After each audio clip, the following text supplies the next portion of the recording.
Now that we have a better understanding of inflation, it's time to explore what everyday Americans can do to protect their savings and maintain their purchasing power amid rising prices. Let's start by looking at the inflation picture.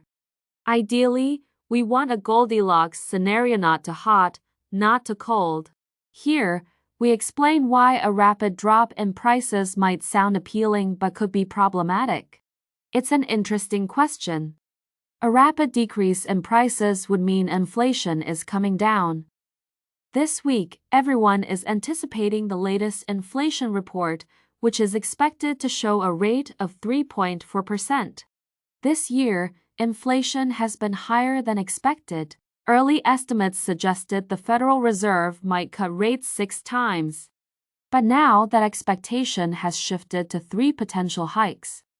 There is considerable uncertainty about the future of inflation, particularly due to the persistent high costs of housing and rent.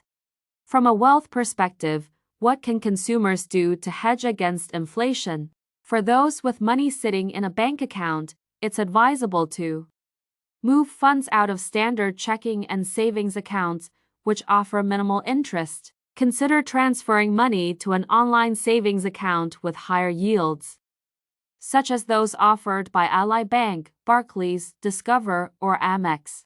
Savvy investors might also consider buying direct treasury bills for slightly higher returns.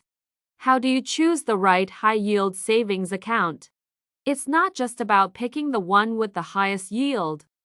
Some accounts advertise yields of 6-8, significantly higher than the current Fed rate of 5%, but these come with additional risks. Ensure the account is FDIC insured to protect your funds. When it comes to buying treasuries, investors need to be more diligent.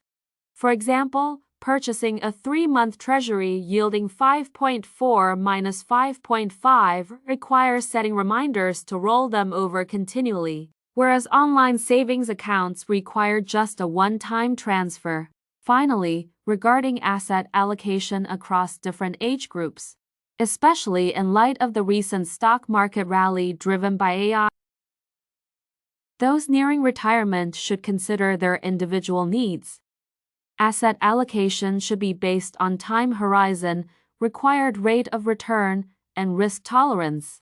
Older clients with a higher risk tolerance might prefer holding more stocks, while others might favor a more conservative approach. There is no one-size-fits-all answer.